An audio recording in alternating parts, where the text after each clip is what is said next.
지역의 이슈를 짚어드립니다. 헬로 이슈토크 함께 하시죠. 대구 경북 코로나19 감염세가 연일 두 자릿수를 나타내고 있습니다.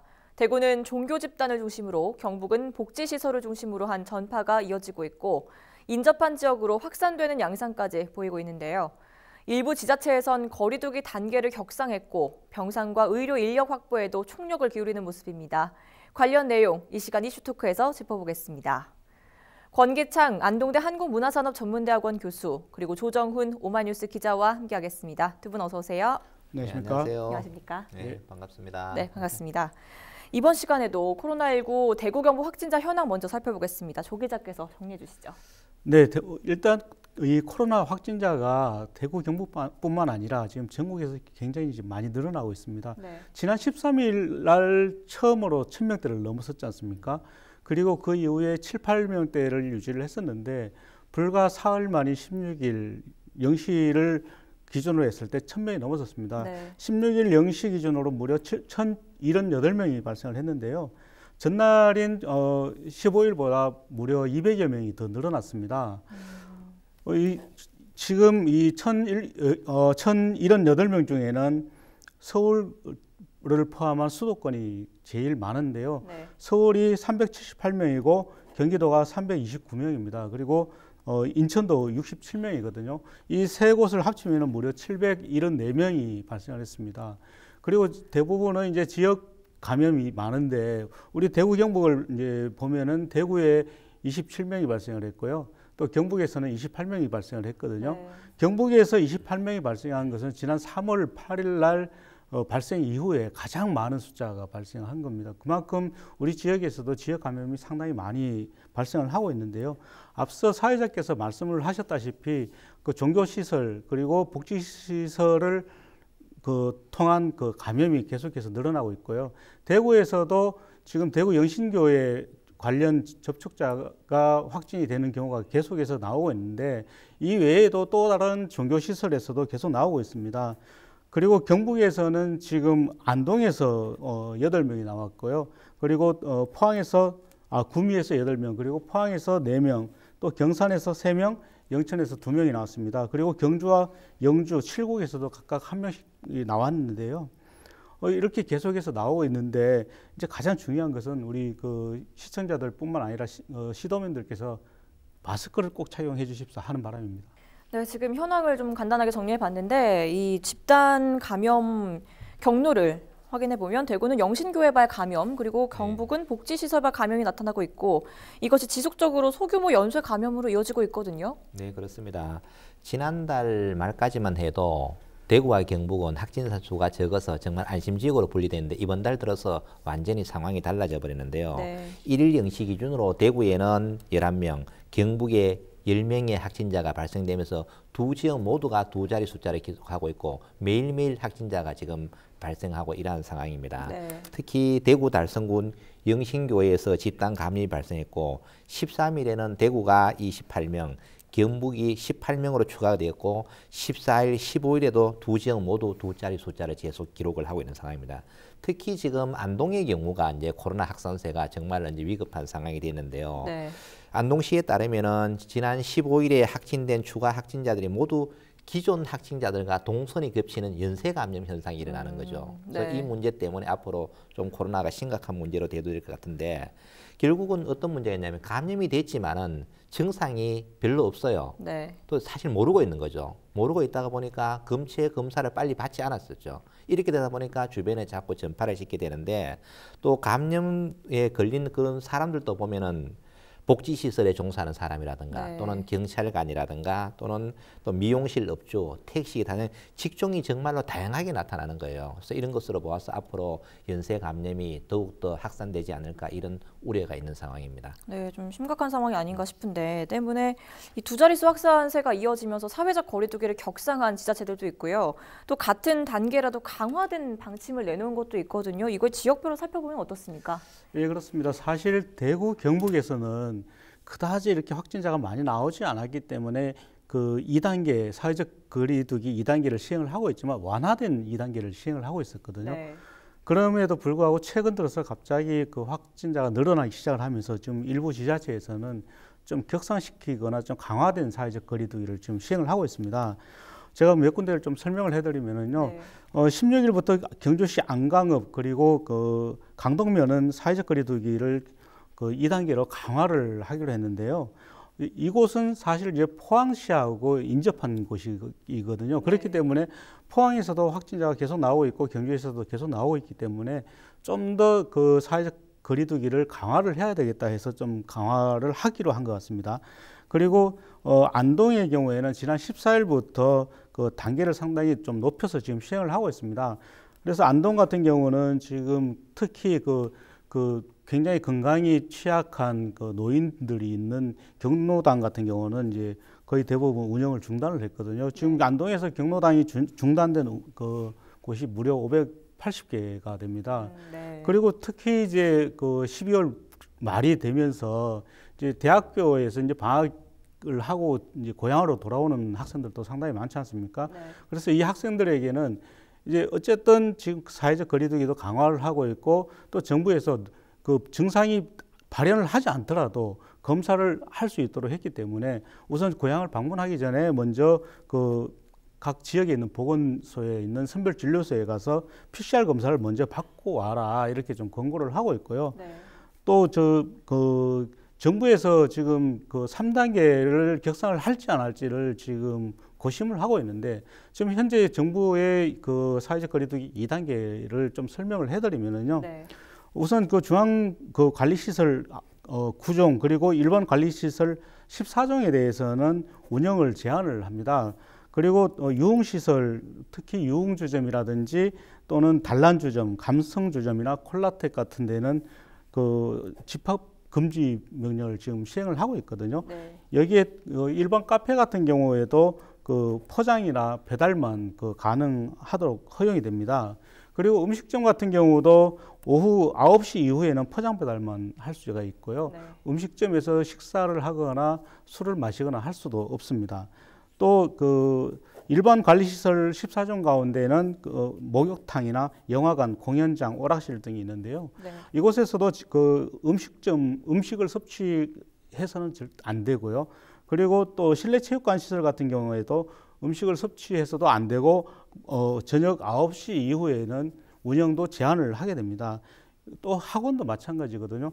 학원 같은 경우도 8제곱미터당 한 명만 그 앉아서 수강을 듣도록 하거나 또는 4제곱미터당 한 명으로 제한을 하되 오후 9시 이후에는 하도록 지금 지침을 시달을 하고 있습니다. 그리고 네. 독서실 같은 경우 특히 이제 학생들이 많이 가게 되는데 독서실 같은 경우도 음식물은 섭취가 불가능하고요.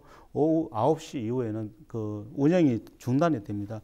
거의 대부분의 사업장이 오후 9시 이후에는 중단이 된다고 보기 때문에 거리가 거의 한산할 수밖에 없고 그 경제 활동도 중단이 되는 거나 마찬가지라고 이렇게 볼 수 있는 거죠. 네, 이런 부분들이 사실은 진작부터 강화를 했어야 한다 이런 지적이 있었는데요. 특히 같은 2단계라도 느슨한 거리두기냐, 강화된 거리두기냐 이런 차이도 있었고요. 이런 점들이 좀 혼란을 야기했다 이런 지적에 대해서는 어떻게 보십니까? 네, 맞습니다. 그 지난 8일부터 정부가 사회적 거리두기를 이제 단계를 조정하기로 했었어요. 이때 이제 대구시도 정부의 권고에 따라 가지고 2단계로 이제 격상하기로 결정을 했습니다. 그러나 단 이제 2단계 중에서도 지역 실정에 맞게끔 어떤 곳은 1.5단계, 어떤 곳은 2.2단계로 이렇게 변경을 해서 추진했는데요. 네.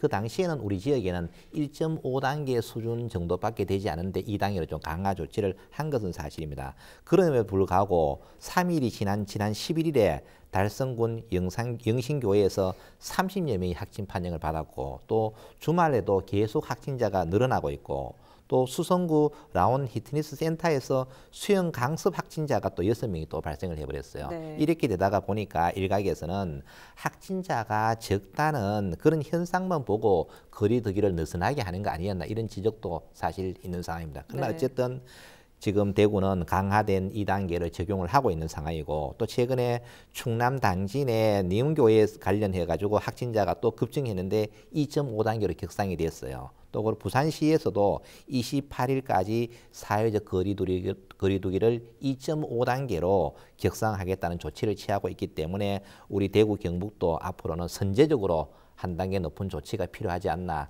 이런 의견들이 많이 제기되고 있는 상황입니다. 네, 그렇군요. 한편으로는 이제 너무 전국적으로 산발적인 소규모 집단 감염이 이렇게 일어나다 보니까 이 실상 거리두기에 효과가 없다 이런 지적도 나오고 있고 그러면서도 선제적으로 높일 필요가 있다 이런 지적도 나오고 있거든요. 수도권의 상황에 따라서 좀 달라질 것으로 보이는데 대구 경북 상황은 어떻습니까?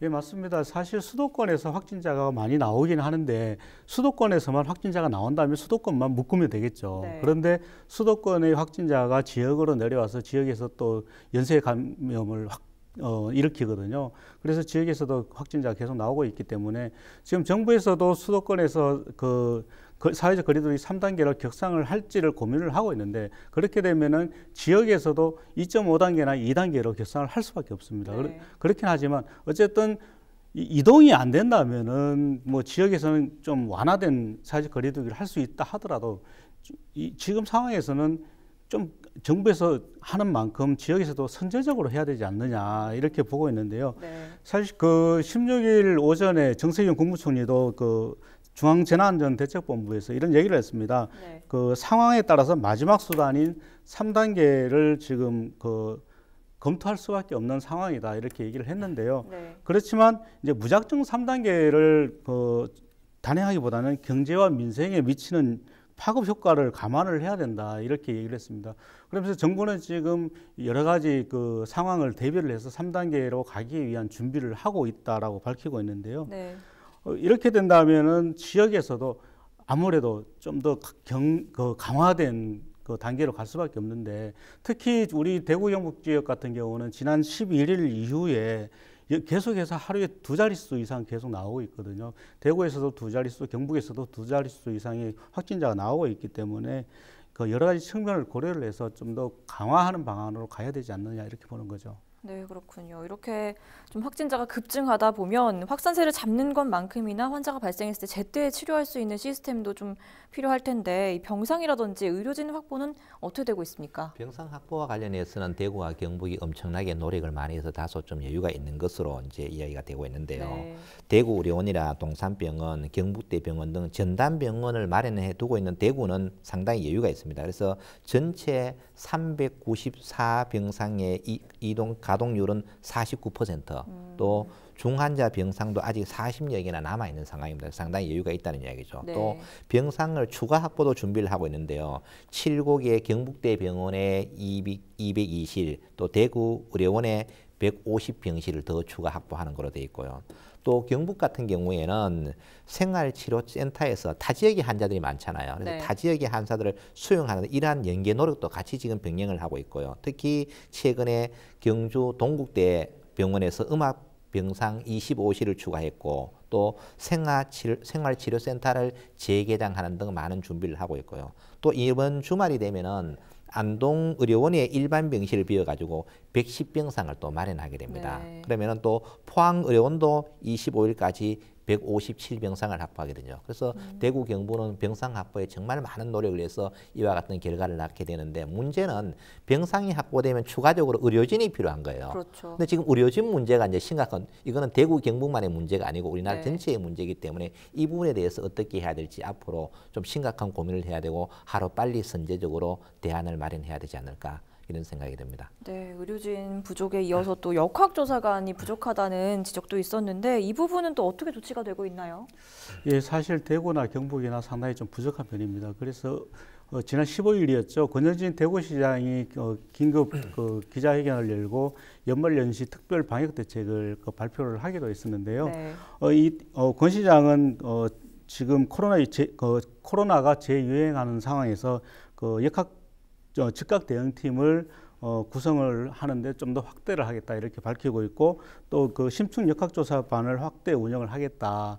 또 그 시 역학조사반을 확대 운영을 하겠다라고 이렇게 밝혔는데요. 이렇게 확대 운영을 하기 위해서는 아무래도 인력들도 더 많이 필요한 편이거든요. 그래서 이제 대구시 의사협회 그리고 간호사협회 또 임상병리사협회에 그 별도 지원을 받아서 지금 확대 운영을 하겠다 이렇게 밝히고 있고요. 그리고 지금 그 일일 선별진료소에서 일일 그 검사하는 건수가 2,000건 정도의 2,000건 정도를 하고 있는데 네. 앞으로 일일 6,600건으로 거의 3배 이상을 확대를 하겠다 이렇게 밝히고 있습니다. 물론 이제 그 역학조사를 통해서 검사를 빨리 더 확대를 하면은 그만큼 확진자도 더 많이 나올 수 있지만 확진자를 차단하는 데도 큰 도움이 될 것이라고 보고 있거든요. 네. 그렇기 때문에 대구에서는 이렇게 지금 확대하겠다 이렇게 밝히고 있는데 경북에서는 사실 역학조사관이 굉장히 부족한 편입니다. 경북에서 역학조사관이 있는 곳은 안동과 영주, 경산, 칠곡 등 4군데뿐이거든요. 여기에 역학조사관도 5명밖에 없습니다. 그래서 경북도가 더 상당히 시급하고 위급하기는 한데 경상북도에서는 어쨌든 생활치료센터를 좀 더 확대하는 방안을 지금 강구를 하고 있다 이렇게 밝히고 있고요. 네. 그래서 이런 생활치료센터나 아니면은 도가 운영하는 공공병원을 활용을 해서 이제 확진자들을 최대한 빨리 치료할 수 있는 즉각 대응을 하겠다라고 이렇게 밝히고 있는 거죠. 네, 그렇군요. 일각에서는 최근에는 이제 이런 이야기가 심심찮게 들립니다. 이 코로나에 걸릴 걱정보다 내가 감염이 돼서 다른 사람에게 확산하지 않을까, 이런 피해를 주지 않을까, 이런 불안하다, 이런 말이 시사하는 점은 뭐라고 보십니까? 사실 코로나 증상은 발열이라든가 오한 또는 기침, 두통, 숨가쁨, 호흡, 또 미각 상실, 후각 상실 정말로 다양하게 나타나는데 일반적으로 감기 증상과 이제 비슷하다고들 이야기를 합니다. 네. 그래서 의심 증상이 있어가지고 이제 검체를 맡겼어요. 그런데 검체를 맡긴 이후부터 혹시 내가 누구에게 감염을 시켰지 않을까라는 걱정 때문에 엄청나게 스트레스를 받고 있는 거예요. 네. 그래서 이제는 우리 사회가 좀 코로나가 걸린 사람들도 좀 이렇게 보다듬어주는 이런 문화로 가야지 이 스트레스 때문에 코로나보다 더 위험한 상황이 오는 거죠. 그래서 최근에 얼마 전 안동시 의원이 이와 같이 코로나 의심 증상으로 인해서 검사를 받았는 거예요. 그런데 이 같은 일이 전해되면서 그 의원이 정말 곤욕을 치른 이러한 상황이 있는데 이제 이러한 현상들은 우리 사회에서 좀 사라져야 되지 않을까. 이제 앞으로 우리는 코로나와 함께 같이 살아가야 되는 이런 운명에 처해 있는 거예요. 네. 우리가 슬기롭게 해결을 해야 되거든요. 어쨌든 방역 수칙을 잘 지켜가면서 예방을 해야 되는데 혹시나 걸린 사람들도 우리가 따뜻한 온정으로 베풀어줘야만 그분이 빨리 회복할 수 있고 또 많은 사람들이 검사를 받는데 좀 불안함이 없어야 되는데 사실 네. 이런 부분들도 검사를 받는데 많은 장애인이 아닌가 또 이런 생각도 해봅니다. 네, 맞습니다. 한편 바이러스는 추위에 더 강하지 않습니까? 그래서 이 영하권이 이어지고 있는 이 추운 날씨가 걱정인데 최대 고비는 언제라고 보십니까? 예, 고비가 언제라고 보는 게 아니라 고비는 이제부터가 아닌가라고 볼 수밖에 없습니다. 네. 이제 지금부터 본격적인 겨울 추위가 시작되기 때문에 사실 우리는 갑자기 추워지면서 몸이 움츠러드는데 바이러스는 오히려 활동하기 더 좋은 시기거든요. 네. 그렇기 때문에 아무래도 지금 이 바이러스를 차단하고 코로나19에서 걸리지 않으려면은 어쨌든 마스크 쓰는 것은 필수라고 볼 수밖에 없고요. 네. 그리고 가능하면 노약자분들이라든지 또 어린 청소년들 같은 경우에는 집에서 나가지 않고 집에 있는 게 가장 좋은 방법이 아닌가 생각을 합니다. 그리고 아무래도 이제 연말연시가 되기 때문에 사람들이 여러 가지 행사라든지 모임이 상당히 많을 수밖에 없거든요. 이런 모임도 가급적이면 좀 자제를 하고요. 대신에 전화로 서로 안부를 묻고 한 해 동안 일을 잘 마무리할 수 있는 그런 시기가 되었으면 좋겠습니다. 네, 지금 말씀해 주신 것처럼 다음 주부터는 연말연시 특별 방역 대책에 나선다는데 어떤 내용입니까? 대구시에서는 12월 21일부터 내년 1월 3일까지 2주간을 특별 방역 대책 기간으로 선정을 하고 또 수도권에다가 사회적 거리두기를 3단계로 해달라고 요청을 해놓은 상태예요. 그래서 특별 방역 기간의 주요 핵심 내용은 뭐냐면은 10인 이상이 모여서 음식을 섭취하지 말고 또 모임이나 행사도 하지 말고 좀 마스크도 잘 쓰라는 이야기고 또 대구시 자체에서는 역학조사 역량을 강화하고 또 선제적으로 진단검사를 하고 또 방역수칙이라든가 마스크 쓰기 지도 단속을 좀 강화하겠다는 거고 또 확진자가 다수 발생할 때는 치료 역량을 강화하겠다. 즉 시민과 대구시가 혼연일체가 돼서 코로나 방지에 최선을 다하겠다. 이런 발표를 해놓은 상태입니다. 네, 두 분 의견 지금까지 잘 들었습니다. 대구 경북 코로나19 확산 양상과 대응 상황 짚어봤고요. 이 시간 헬로 이슈토크는 여기까지입니다. 시청해주신 여러분 고맙습니다. 감사합니다. 감사합니다. 고맙습니다. 네, 수고하셨습니다.